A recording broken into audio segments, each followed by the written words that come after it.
Faltam exatos 30 dias para a prova do INSS e nesse vídeo de hoje eu quero te dar 5 dicas para você potencializar os seus estudos nessa reta final. Fica aí que esse vídeo de hoje é ouro em forma de pixels na sua tela. Pessoal, a prova está chegando e você não pode perder tempo agora com um estudo ineficaz. Você precisa direcionar os seus estudos de forma inteligente, estratégica e assertiva para que você chegue o mais competitivo possível no dia 27. A gente já vai dar uma passada no edital e você não pode perder dicas valiosíssimas que eu tenho para você. Então, sem mais delongas, vamos logo para a primeira dica. Você precisa entender a banca Sebrasp. Pessoal, parece mentira, mas a grande quantidade de pessoas que estão estudando para o concurso do INSS que eu vejo que não fazem ideia de como a banca Sebrasp funciona é gigantesca. Vocês precisam conhecer a banca para que o estudo de vocês seja direcionado para ela, porque existem diversas formas de se cobrar um conteúdo em uma prova. Cada banca tem o seu estilo, então você precisa entender qual é o estilo da CESP de cobrar. Por exemplo, a grande maioria das provas do Sebrasp ou CESP, é a mesma coisa, tem questões de certo e errado. Esse é o caso da sua prova do dia 27, então você precisa entender que você vai chegar lá e você não vai encontrar 5 alternativas A, B, C, D e E. Você vai encontrar uma afirmação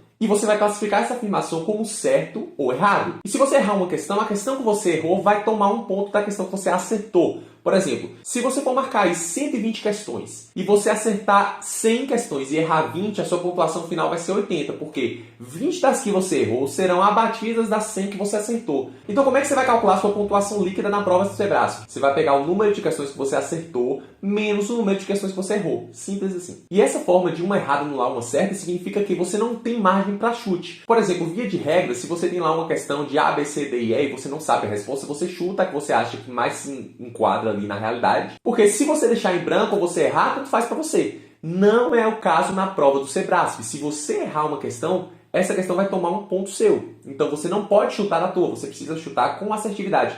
Inclusive eu vou fazer nesse canal aqui vídeo ensinando vocês a chutar na prova do Sebrasp. Isso é muito importante. Então se inscreve logo no canal para você não perder essas dicas que vão fazer a diferença na sua prova. Vai comigo, eu tô te dizendo. Outra coisa importantíssima sobre o Sebrasp. Questões incompletas não são questões erradas. Vou dar uma dica prática para você. Se você tiver lá em Direito Constitucional na sua prova, a afirmação: são privativos de brasileiro nato os cargos de Presidente da República e Presidentes do Senado e da Câmara dos Deputados. Você classificaria isso como certo ou como errado? Porque existem outros cargos que são privativos de brasileiro nato. Então essa afirmação do Sebrasp está incompleta, ela não está trazendo todos os cargos privativos de brasileiro nato na questão. Porém, isso não significa que a questão está errada, a questão está correta, ela só está incompleta. A forma de você evitar errar esse tipo de questão, perder esse tipo de questão incompleta, é você se perguntar: eu posso afirmar que essa questão é falsa? Não, porque todos esses 3 cargos de fato são privativos de brasileiro nato. Então se você não pode afirmar que aquela assertiva é falsa, ela é verdadeira. Você entendeu? Apesar de parecer óbvio, faz muito sentido você analisar por essa perspectiva para poder marcar esse tipo de questão. Segunda dica que eu tenho para você: leia a lei seca. Pessoal, existe uma grande quantidade nas provas do Sebrasp de questões que são cópia da lei. Então você tem que se acostumar com o texto da lei, você tem que se familiarizar com ele para que quando você leia, você tenha aquele feeling de se aquilo está certo ou errado.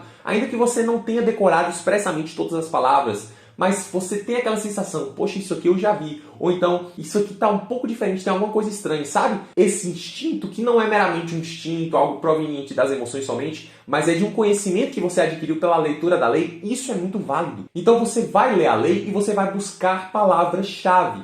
Quais são as palavras mais importantes acerca daquele dispositivo que você está lendo? O que pode ser alterado pela banca? Conectivos e expressões que ligam as informações do dispositivo são muito importantes. Quando eu digo dispositivo, eu quero dizer o dispositivo legal, tá? É aquilo que está escrito, é o texto da lei. Por exemplo, você pode ter uma questão de seguridade social que diz para você que é segurado empregado obrigatório do RGPS, aquele que tem vínculo em razão de cargo e comissão com a administração pública, inclusive em autarquias em regime especial. Esse é o texto legal. A banca pode pegar esse inclusive e colocar um exceto autarquias em regime especial, ou exceto-se em regime especial. Você precisa se habituar com o texto da lei para que você perceba aquele exceto e você fala: não, isso aqui está diferente, não era um exceto, era um inclusive. Para essa terceira dica, eu vou te chamar para ir para a tela do meu computador comigo, vamos analisar o edital. Pessoal, nessa reta final não dá para perder tempo com assuntos que não são os mais relevantes, especialmente se você começou há pouco tempo. Desapega da ideia de fechar o edital se você começou agora, porque você não vai conseguir. Isso não sou eu que estou te dizendo, é a realidade da vida, é essa. Não vai dar para fechar o edital. Então você vai precisar focar todos os seus esforços ali nos principais assuntos. Então vem comigo aqui no edital que eu vou te mostrar algumas coisas interessantes. Bom, começando aqui com língua portuguesa. O que eu faria se eu fosse começar a estudar hoje para a prova do INSS? Eu ia esquecer a teoria de português. Eu ia focar nas questões. Veja bem, você responde boa parte das questões do Sebrasp, a maioria, e eu vou mostrar para vocês aqui que é de fato a maioria. Você consegue resolver essas questões apenas com a lógica, apenas com interpretação de texto. Você não precisa conhecer gramática, é apenas interpretação de texto. Vou mostrar para vocês como isso é muito importante. Vem comigo aqui no Que Concursos para mostrar uma coisa interessante para vocês. Olha, eu nem loguei isso aqui. Qualquer pessoa, né, sem assinatura inclusive, pode entrar no site e fazer essa verificação, essa pesquisa que eu estou fazendo. Se eu vier aqui em disciplina e digitar português, já está até digitado aqui que eu previamente selecionei. E assunto. Aliás, não vou selecionar assunto inicialmente. Vou colocar aqui a banca Sebrasp. E vou também marcar nível médio. Você não fica fazendo questão de nível superior, a não ser que não tenha questão de nível médio, tá? Sobre aquele assunto. Faça questão de nível médio. Aí eu vou aqui filtrar. Quantas questões que o Sebrasp tem de português para provas de nível médio? 4.936. O que eu estou interessado é aqui, ó, é nesse número aqui. E agora eu vou vir aqui no assunto, olha, 4.936. Vou abrir uma aba nova e vou colocar aqui 4.936. Aqui eu vou selecionar interpretação de textos. Veja bem, eu só estou selecionando interpretação de texto, mais nada. Se eu filtrar dessas 4.936 questões, 3.308 são interpretação de texto apenas. Então você precisa entender como interpretar texto. Isso é coisa enxuta. Primeiro porque você já faz isso na sua vida diariamente, você interpreta texto. Se você não é bom em interpretar texto, é bom você pegar algumas dicas de interpretação de texto breves para que você não perca muito tempo nesse assunto e consiga avançar nas outras coisas. Então, o que é mais importante para o Sebrasp de português? Esse primeiro assunto aqui, compreensão e interpretação de textos. Tá? É a coisa mais importante que você tem que fazer. Se você tiver tempo de estudar algumas outras coisas, o que eu te indicaria estudar? Acentuação gráfica, porque às vezes o Sebrasp cobra algumas questões, inclusive de interpretação de texto, pegando também ali uma pincelada de acentuação, pontuação também, especialmente utilização da vírgula e crase também é importante. Se a gente vir aqui e selecionar também esses outros assuntos, olha, eu vou colocar aqui acentuação gráfica aqui. Vou tirar pontuação de forma geral, vou colocar apenas vírgula, o uso da vírgula somente. E crase. Olha, de 3.308 questões foi para 3.838. Então veja, 3.838. De um total de 4.936 questões, quase 78% do Sebrasp cobra só isso que eu falei. Então você vai ficar aqui estudando esse mundaréu de coisas, porque embora tenha aqui apenas 12 itens, mas isso aqui se desdobra em muita coisa. Então não vai na ilusão de que português é um assunto enxuto. Não é. Se você pegar apenas dicas desses assuntos que eu te passei, você tende a acertar grande parte de questões da prova do Sebrasp. Mas casado a isso, eu tenho uma outra dica para te dar. Não vai estudando essas outras coisas aqui e depois faça questões, não. Pegue provas do Sebrasp, questões do Sebrasp e tente resolver as questões de português. Quando você não souber, vá ver na resposta da questão como que se resolve aquela questão. Essa vai ser a melhor forma de você estudar português agora nessa reta final, porque, como eu falei, é muita coisa para estudar na teoria. Você não vai conseguir passar por isso tudo e depois ir para as questões. Vá para as questões, veja como é o seu desempenho e volte se você precisar. O nome disso é estudo reverso. Você vai lá na questão. Se você se deparar ali com um assunto, por exemplo, de crase, você fala, cara, não sei responder essa questão. Aí você vai ver como que é a resolução daquela questão. A partir da resolução daquela questão, você vai aprender aquele aspecto ali sobre crase. Então, isso você já vai saber. Tá? Isso é muito importante porque você vai direcionar os seus estudos para aquilo que o Sebrasp cobra. Você vai estar estudando conforme as questões do próprio Sebrasp de provas anteriores, entendeu? Então é muito importante que você faça isso agora. Prova de português é estudo reverso e focada em interpretação de texto principalmente. Vamos lá, baixando aqui para ética no serviço público. Pessoal, você tem 2 decretos aqui para estudar que são muito enxutos. Eles são assuntos assim, muito pequenos. Além disso, especialmente o decreto 1171, você tem muita coisa ali que é a lógica da vida, tá? Então, gente, vocês não podem perder questões de ética. Estudem esse assunto inteiro. Decreto 1171 e o decreto 6029, especialmente o 1171, porque certamente vai ter mais questão dele. Na última prova do INSS foram cobradas 6 questões de ética. 6 questões que você resolve muito facilmente. Então, estude ética, isso aqui. Você vai perder poucas horas aí para ler isso aqui com atenção e relacione isso com a vida. As regras ali vão ser muito óbvias, muito lógicas, então você não vai precisar gastar muito esforço para decorar aquilo, porque já vai ser óbvio para você. Então você vai ler esses decretos e você vai fazer questões. Tá? Se você estiver errando ali alguma coisa, aí você volta, dá uma revisada naquele assunto que você está errando ali mais, e aí pronto, fechou, não perde muito tempo. Mas ao mesmo tempo você precisa gastar esse esforço, ainda que mínimo, com ética, porque no último concurso, como eu falei, vieram 6 questões. 6 questões é muita coisa para um pouco assunto, então é um custo-benefício muito grande que você tem em estudar ética agora. Bom, direito constitucional, pessoal, eu nunca vi um edital tão enxuto com direito constitucional, nunca vi cobrar tão pouco assunto de direito constitucional.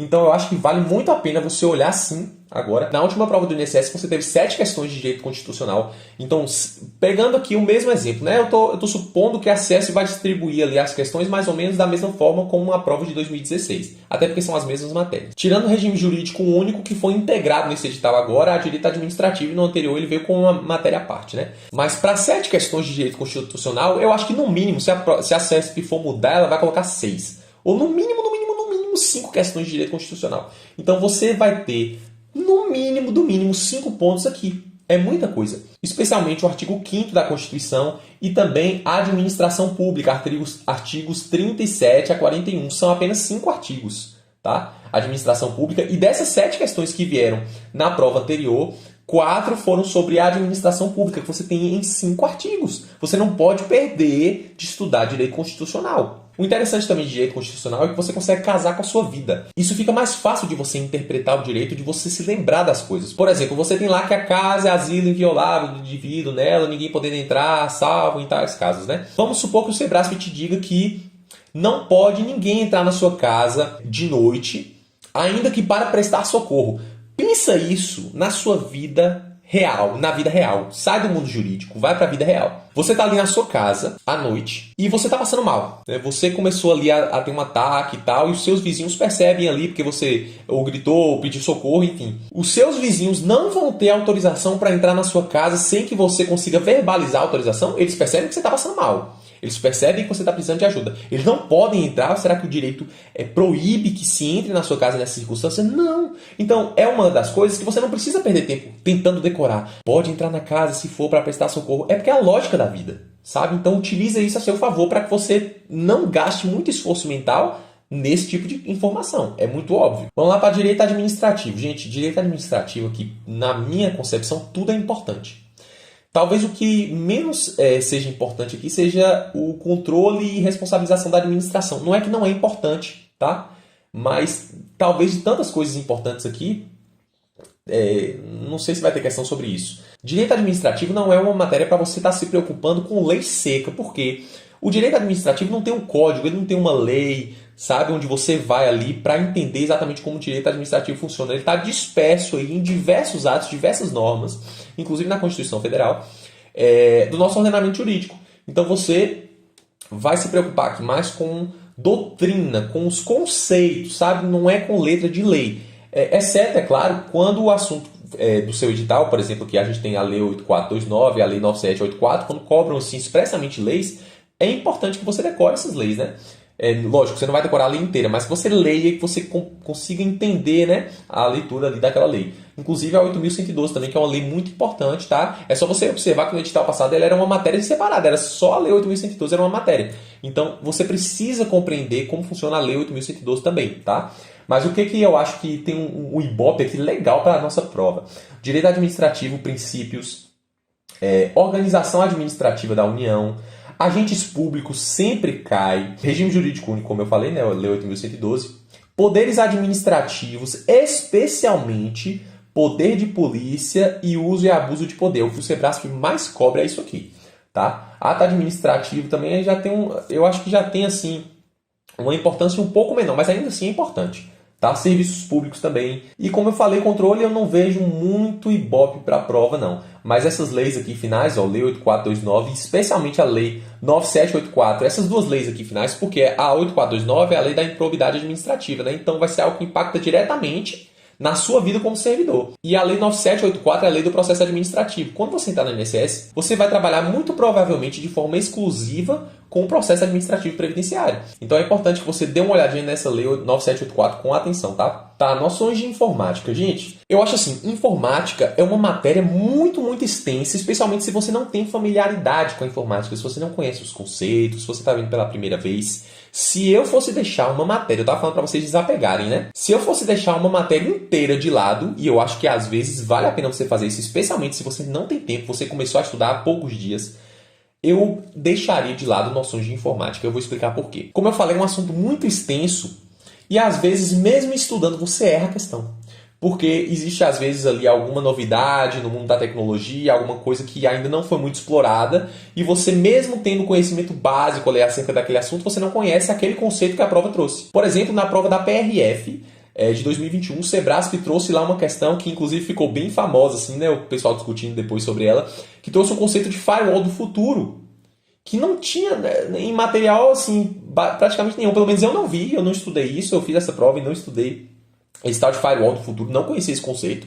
Então, às vezes, você gasta num esforço que não vai ser compensatório para você. Tá? Na prova anterior do INSS, informática teve apenas 5 questões. Eu não acho que o Sebrasp vai aumentar esse quantitativo de questões. Então, assim, na pior das hipóteses, você deixou de ter uma prova de 120 para ter uma prova de 115 questões. Tá? Se você mandar muito bem nas outras matérias, não vai fazer tanta diferença assim para você deixar a informática para lá. Veja bem, se você for muito, muito bem nas outras, é isso que eu estou dizendo. Mas, assim, se você já tem um pouco de familiaridade, eu acho que vale a pena você dar uma olhada em conceitos de internet e intranet, um assunto, assim, eu acho que talvez o mais importante. Noções básicas de segurança e proteção, vírus, worms e derivados, segurança da informação, sempre tem Ibope alto para a prova de concurso público, tá? Talvez noções básicas de ferramentas e aplicativos de navegação e correio eletrônico. Hoje o INSS utiliza como correio eletrônico o Outlook, tá? Então talvez tenha algo aí nesse sentido.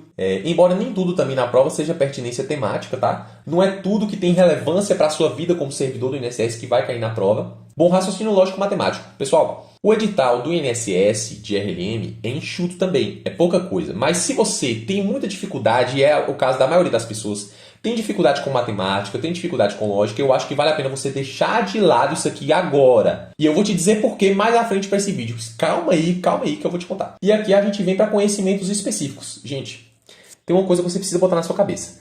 Seguridade social, direito previdenciário. Você não pode deixar nada de fora. Você precisa estudar o edital integralmente, tá?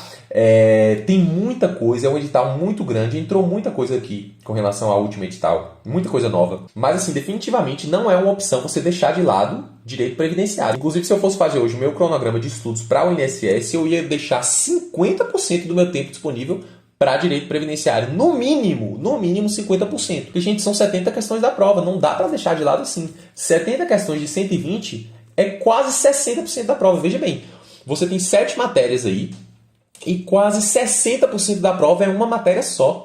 Então, você precisa focar agora toda a sua força em direito previdenciário, seguridade social. Toda a sua força que eu quero dizer, como eu falei, é a matéria que você mais vai estudar. Tá? Não é que você vai estudar só isso, mas é a matéria que você mais vai estudar. Pelo menos 50% do seu tempo tem que ser isso aqui. Coloquem os outros 20% para português, porque português vai ter pelo menos 15 questões aí na sua prova, tá? O que eu acho aqui que é relevante? Como eu falei, tudo é relevante, mas assim, eu destacaria alguns pontos. Além dos conceitos iniciais, né, princípios da Seguridade Social, a conceituação ali, né, Seguridade sendo previdência, assistência e saúde, certamente vai ter questão disso. Segurados obrigatórios, segurado facultativo, parcelas integrantes ou não de salário de contribuição, isso é relevante, eu também acho que vai ter questão sobre isso. Eu destacaria aqui, olha, benefício de prestação continuada, o BPC-LOAS, porque a grande massa de demanda do INSS hoje é BPC, é o principal benefício represado no INSS. Represado eu quero dizer assim, que tem uma quantidade maior de benefícios aguardando análise.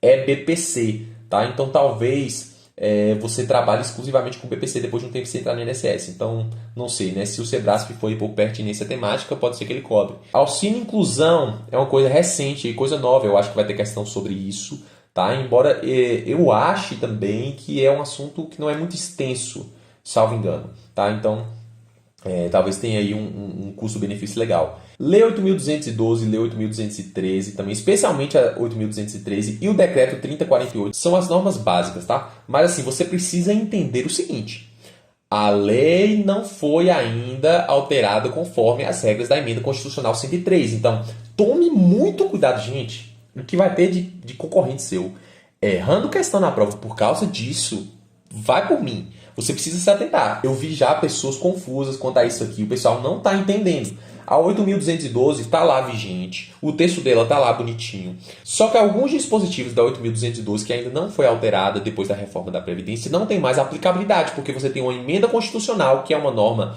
de hierarquia superior, tá? Que estabeleceu regras diferentes da lei. Então, existem dispositivos ali que não tem mais aplicabilidade. Por exemplo, a aposentadoria por idade, nos termos da 8.212, não tem mais, não se aplica mais, tá? A não ser que seja direito adquirido, né? Desde antes da emenda constitucional.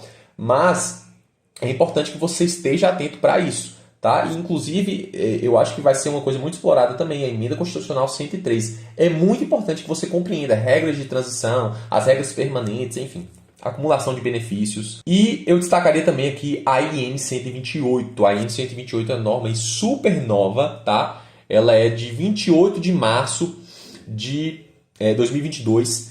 Então, ela agregou aí diversas normas do INSS. Hoje ela é a norma mais importante do INSS. Quando você for servidor, a norma que você mais vai usar é a IN 128. Então, eu acho que vai ter algumas coisas aí dela, mas eu também acho que o Sebrasp não vai complicar tanto. Eu acho que ela vai tratar a IN mais com os pontos que existem na lei e no decreto, talvez de uma forma um pouco mais detalhada. Ela não vai pegar coisas aí muito específicas não, tá? Então não precisa você ficar quebrando sua cabeça para decorar aqueles detalhezinhos assim. Eu acho que não. Uma coisa importante que eu destacaria aqui da IN 128 é o processo administrativo previdenciário também. Eu acho que pode ser explorado pelo Sebrasp, porque você, servidor, vai trabalhar o tempo inteiro com o processo administrativo dentro do INSS, tá? Hoje eu sou exclusivo de análise de benefícios, então eu trabalho o tempo inteiro com o processo administrativo previdenciário. Então é importante que você conheça as regras, tá? Eu acho que pode ser explorado pelo Sebrasp, embora, como eu falei, a gente não tem como prever como o Sebrasp vai cobrar, se ele vai pela pertinência temática ou o que ele vai inventar. Essa questão de pertinência temática nem sempre é conforme a gente pensa, porque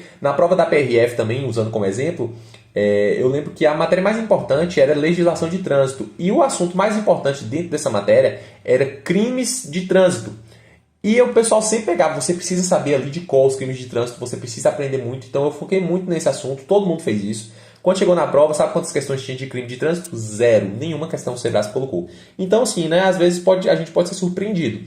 Mas, dentro da lógica, que nem sempre é seguida pelo Sebrasp, mas assim, dentro da lógica, eu julgo esses como os assuntos mais importantes, tá? Voltando para cá, então, o que eu faria? Dividiria o meu tempo em 50% de direito previdenciário, 20% ali para português, fazendo resolução de questões, estudo reverso, tá? Como eu expliquei. E o resto do tempo eu dividiria excluindo informática e raciocínio lógico. Agora eu vou te dizer por que eu falei para você excluir raciocínio lógico. Pessoal, eu já falei para vocês que eu tenho muita facilidade com raciocínio lógico e matemática. Eu sou engenheiro, então eu tenho facilidade com esses assuntos. Acertei todas as questões na prova do INSS, acertei todas as questões na prova da PRF. Então, para mim, é um assunto tranquilo e eu quero ajudar você que tem dificuldade com raciocínio lógico. Eu vou fazer nos próximos dias aqui, ou uma live ou um vídeo, ainda não sei, tá? Sobre raciocínio lógico, para explicar para vocês aí todo esse edital, tá? De raciocínio lógico matemático, sem perder muito tempo com picuinha, não. Eu vou direcionar para você o estudo para que você, em pouco tempo, consiga entender o básico ali do raciocínio lógico, para que você acerte pelo menos uma ou duas questões lá na sua prova, tá? Então, se você não tem familiaridade com esse raciocínio lógico, se você tem dificuldade de aprender o assunto, não fica gastando muito tempo. Foca no que é principal, o direito previdenciário, português, os outros direitos também.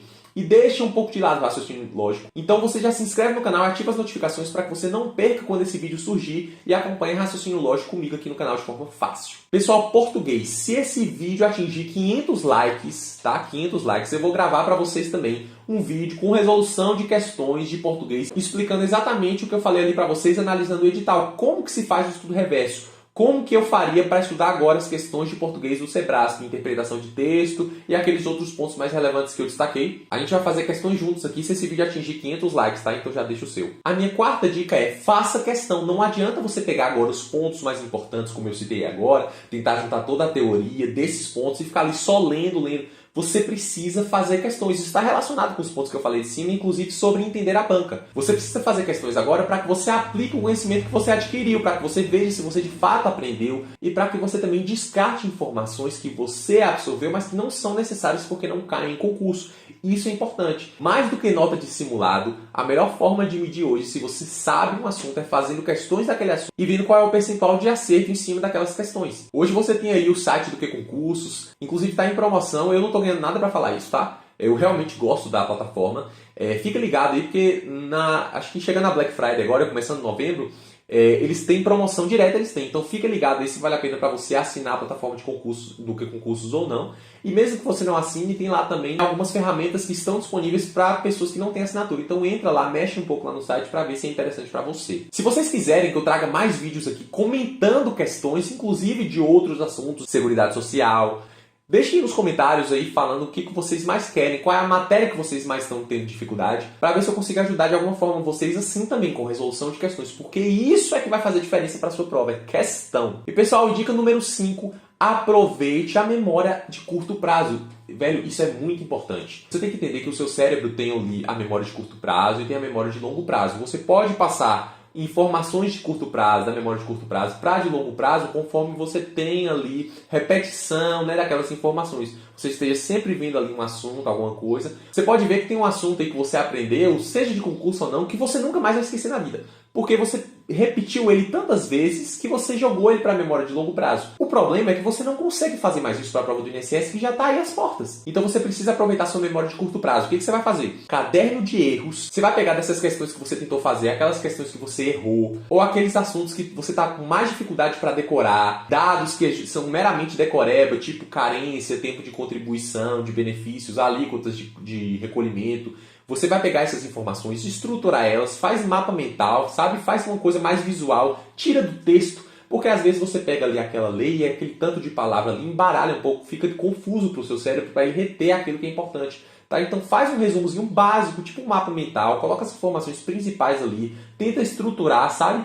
Essas informações que você precisa decorar. E aí quando você estiver ali na véspera da prova, alguns dias antes da prova, você vai ficar vendo aquilo ali. Você vai ver o que você errou, as questões que você errou, como que resolve elas. Você vai ver aqueles pontos que não são óbvios para você, que você está com mais dificuldade de entender, de decorar. Porque isso você vai jogar para a memória de curto prazo e quando você for fazer a prova, aquelas informações vão estar disponíveis para você, ainda que você não tenha aprendido a longo prazo. Ou seja, vai passar alguns dias da prova, você vai pegar boa parte daquilo ali e vai jogar no lixo, você não vai nem lembrar mais. Depois de alguns meses, até a minha nomeação, depois da prova, eu tinha muita coisa já que eu não lembrava mais, inclusive de seguridade social, porque eu aproveitei muito memória de curto prazo. Pega esses últimos dias, os conteúdos, os assuntos mais importantes, as questões que você errou, lei seca, joga para a memória de curto prazo, para que você consiga acertar a questão na prova facilmente. Eu te garanto que isso vai te dar ponto. Pessoal, é isso que eu tinha para falar para vocês hoje. Certamente esse vídeo tá longo, eu ainda não editei, mas eu acho que ele vai ficar longo. Mas é um conteúdo que eu acho que vale muito a pena para você, tá? Se você assistiu até aqui, deixa o seu like aí, porque eu tenho certeza que isso te ajudou de alguma forma aí na sua preparação e vai trazer um resultado prático para você na hora da prova. Toda quinta-feira às 19 horas eu lanço um vídeo novo aqui nesse canal, então segue aí para você acompanhar já as novidades que vai ter. Inclusive em outros dias da semana, às vezes quando eu tenho disponibilidade, eu lanço alguma coisa aqui para vocês que eu julgo que é relevante. Então fica ligado, porque é importante a gente construir uma grande comunidade de concurseiros aqui nesse canal. Grande abraço, bons estudos e até mais!